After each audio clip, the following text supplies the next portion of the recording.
standard English, I don't mean a particular variety, but we in our Malaysian education system, we tend to take the British English as our standard. So in terms of spelling and pronunciation, we will follow the British standard. Okay, so these are some examples of words that we use in Malaysian English but are not correctly used, not considered correct in standard English. Okay, alphabet. How many of you have said this very often? How many alphabets are there in this word? How many alphabets are there in this word?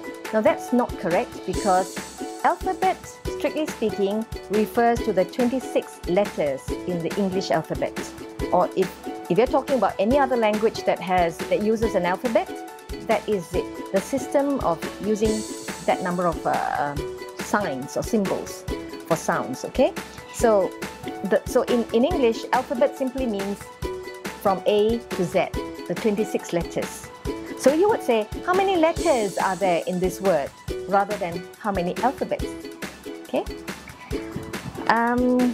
Another very common one is call. Like I mentioned just now to you, in many of our homes, we teach our children to be polite to their elders. So we say, call auntie, call uncle, and so on. So, or we say, who shall we call for the party? Strictly speaking, when you say call, it means to make a telephone call. Okay? Who do we invite for the party, not who do we call for the party. And when you want your children to address somebody, to greet somebody, say hello to uncle, say hello to auntie, and so on. Yeah, another example is using the word cheap. Usually you hear people say, this is at a very cheap price. That's redundant actually, because cheap already means the price is low. So we say it's at a very low price. You either say cheap or low price.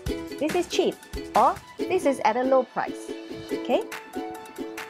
Another very common word is the word chop. I wanted to chop on my letter. Chop strictly means to cut down something. So the standard expression for it is to stamp, using a stamp, right? So you say, please stamp this letter, not chop the letter. Okay.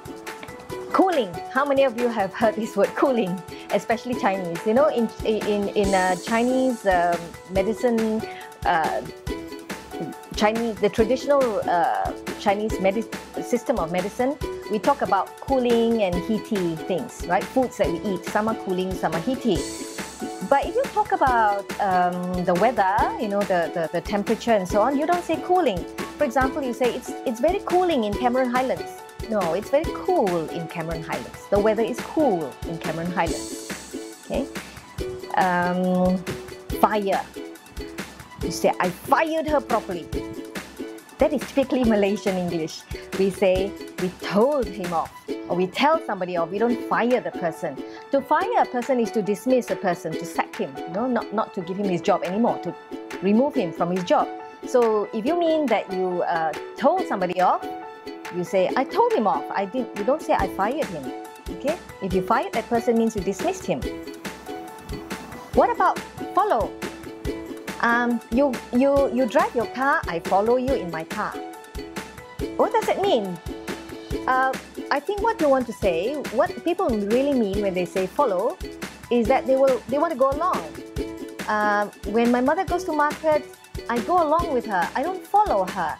If you follow somebody, it means you're like a detective or a private eye, sneaking behind that person to see what he's up to. So you don't follow unless you really mean that you're doing that, So you say, I'll go with you. I'll come along with you. Okay? Do you remember when you were little in school, when you don't like somebody, you say, I don't want to friend you. So now that is not standard English, because friend is not a verb. You would say, I don't want to be friends with you. I don't want to be your friend anymore. Not, I don't want to friend you. Okay? But then again, remember what I said about being comfortable in using Malaysian English with friends and family? It's okay to say that with friends or in jest. with very people you're familiar with, but certainly not in a formal context. Okay? And this is another very popular word. When you are in a traffic jam, you hear people, you don't say, stop horning me. You don't horn people, you hoot.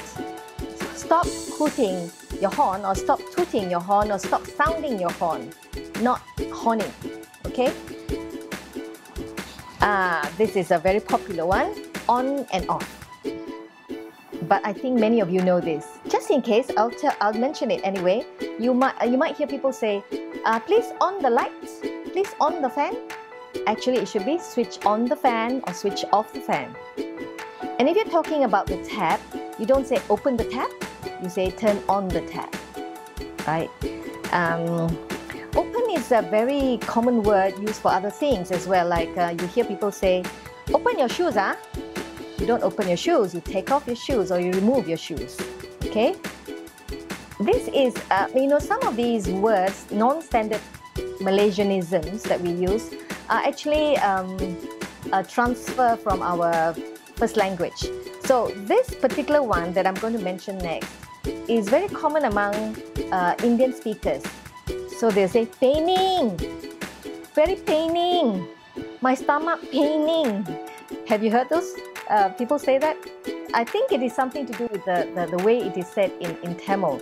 So we don't say paining, we say it hurts, or I feel pain. Usually we just say it hurts, my stomach hurts, okay? Except when you use the word pain to refer to some emotional anguish. It pains me to see you leave, or it pains me to see that child cry. That is okay, all right, but not paining.